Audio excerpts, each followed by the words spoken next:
Hi, I'm Dave. And I'm Jen, and welcome to Dave and Jen Ignite. We're excited today to talk about another topic that's really important, has been such a blessing to us in our lives, and it's small groups.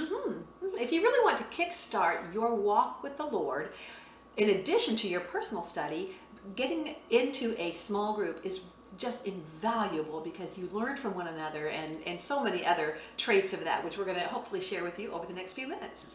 So one of the things is just a little definition here, and it should be self-evident, perhaps not for some, and that is small groups are small. Some people will have a different definition for that. From my perspective, our perspective, it's pretty much a group of 3 to 12 at the max. If you hit 12, you're no longer small. And it makes it very difficult to share intimately, to share in a caring way with one another. I'm in a couple of different groups, and one of them is so large that I admit there are probably some things that perhaps it's not so much that I don't think they want to hear, as it is sometimes there's just not enough time. I mean, we are together for an hour and we eat together. We meet at a restaurant, and but in that time frame, we also pray and we share a lot and we discuss some scriptures.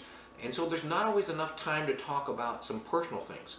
Because if you're in a group of 4, you've got more time to do those things, to discuss and to share those things that you really want some prayer about, that are really bothering you, or that just happened in your life and you need some help with, you need somebody to talk to. Or you want to share some of the celebrations, the joys that have happened during the week. Absolutely. And I think that's part of it too. And you look at the scriptures, and Jesus had 12 close personal friends. Granted, he also was commissioning them to get his church started, but that was a good number. So that there's no magic in that number, but that's a really good place to start. And we have found that small groups of particular age groups, or a combination of age groups, it's not limited to one or the other. All of them can be very helpful. I learned so much from some of the more mature, longer living women in groups that I have been in. Oh my goodness, their insight and their wisdom was invaluable as a young Christian mom and wife who was just trying to keep her head above water. So that was really nice. Now, a lot of our small groups like to take place with people who are in your same stage of life, and that is great too, because you can share. My kids spit up all over me this morning on the way to church. Nobody really cares.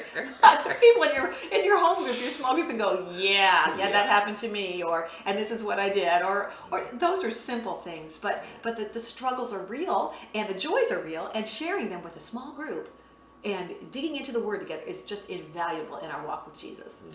And it is a great time. They have the potential. That group has the potential to just be some of your closest friends. They do. And that's not a guarantee, it's not a have to, but they have the potential to be some of your closest friends for the rest of your life. That's right. Depending on where you are in your stage of life. I know for us, whether it was, early on in our walk with Jesus Christ or even now, those folks are some of our best friends. They are. And we appreciate them so much. And you can count on them. You can count on them because of some of the parameters that we do establish in the small groups. That things are confidential. That we commit to praying for one another. That we commit to being prepared when we come in for our lessons, and that we will pray for one another and lift one another up and share the burdens of each other. So it's a trust relationship as well as a growth relationship in our walk with Jesus. It's just an amazing time. We've been blessed to be in several different groups together. There were some mixed groups early on in our marriage, even at Indiana State, actually. Yes. And we were in some small groups together through InterVarsity Christian Fellowship, a great organization. And then later on, we were in some small groups as a couple, but they weren't just for couples. It was just a mixed group where we grew and grew and grew, and it's invaluable.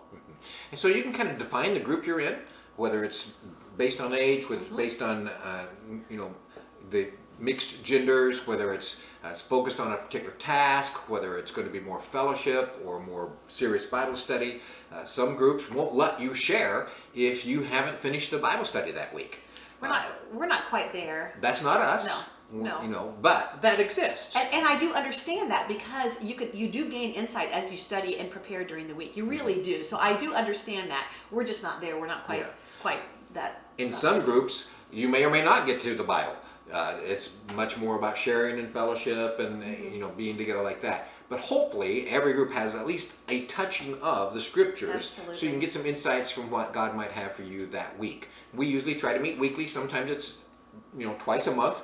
Jennifer, you're in a group that meets twice a month. Our ladies Bible study, and I've been so blessed throughout the years. At the previous church where we were, there was a ladies Bible study, and it went on for years and years, even after Dave was called to a different church. And that was a great time of fellowship. And we would do some service activities together. And the ladies Bible study that I'm currently blessed and privileged to get to lead at where we are now is 8, 10, 11 women, wonderful, beautiful, growing women who want to love the Lord. And we are getting deeper and deeper into our Bible studies, so much so that we have taken on some Bible studies in this Abingdon Press series. This one that we are currently doing, we just started, it's called Determined.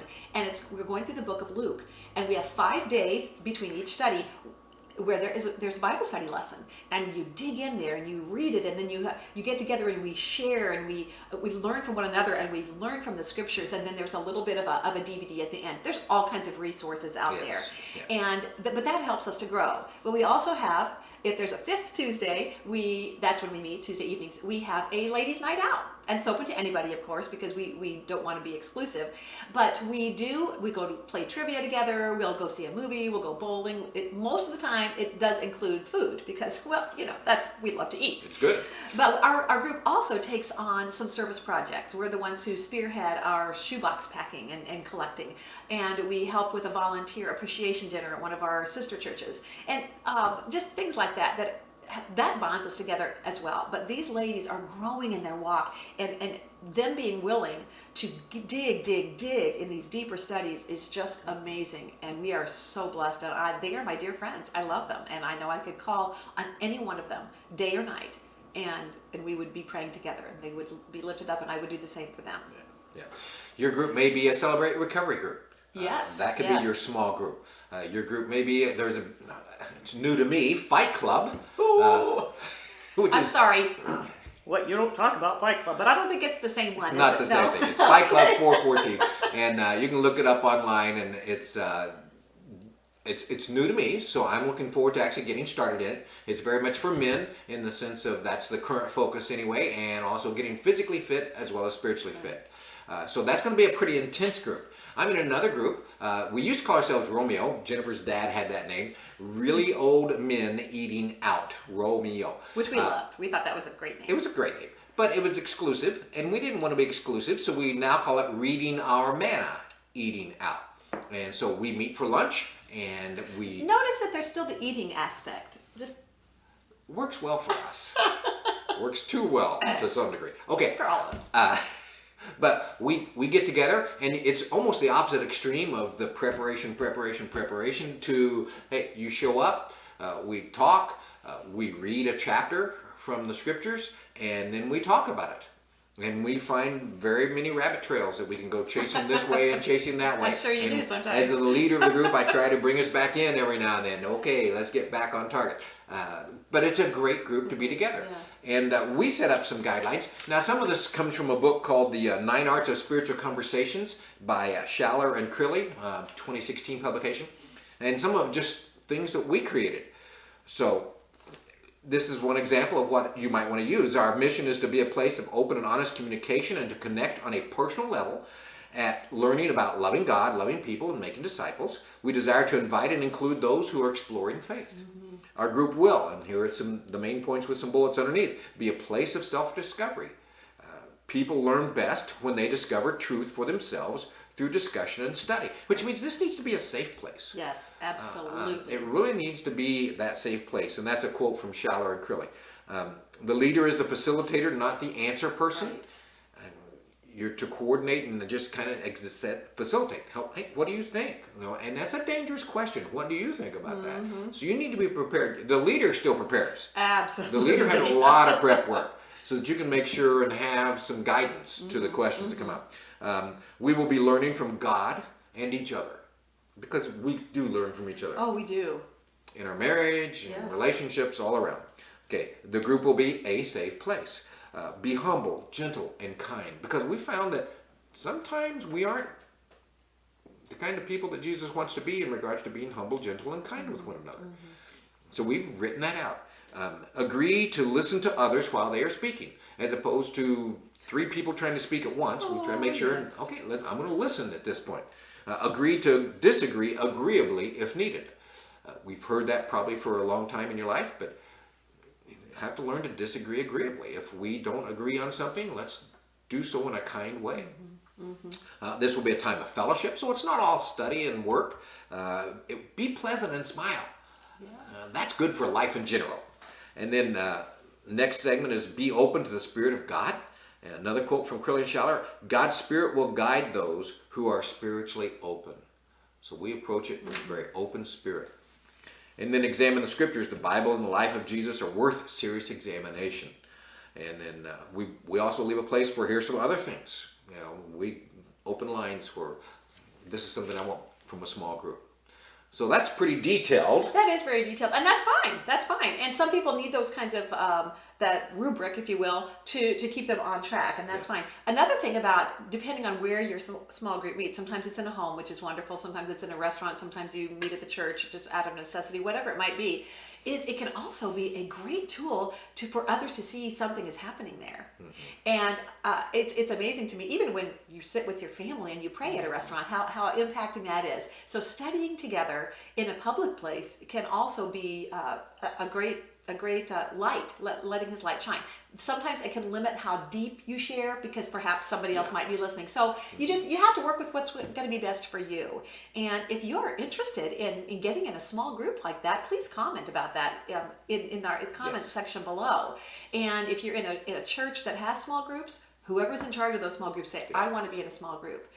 Whether it's teens, we had some girls who were interested in a teen Bible study, and just getting those things rolling. When there are people asking, it's really important to say, okay, what can we do to make this happen and get them in one of these life-changing, life-growing small groups. And it's just great. It can be very good. It's not a gossip session. It's not just, let's share this so we can talk about people. That's not what it's designed for. And if it turns into that, then perhaps that's not the group for you. Yeah. Well, we're, as you can tell, excited about this topic. It's been such a blessing to us through the years, and we want it to be a blessing to you. So please get in a small group, a small group Bible study of some kind at your local church, some other connections that you have.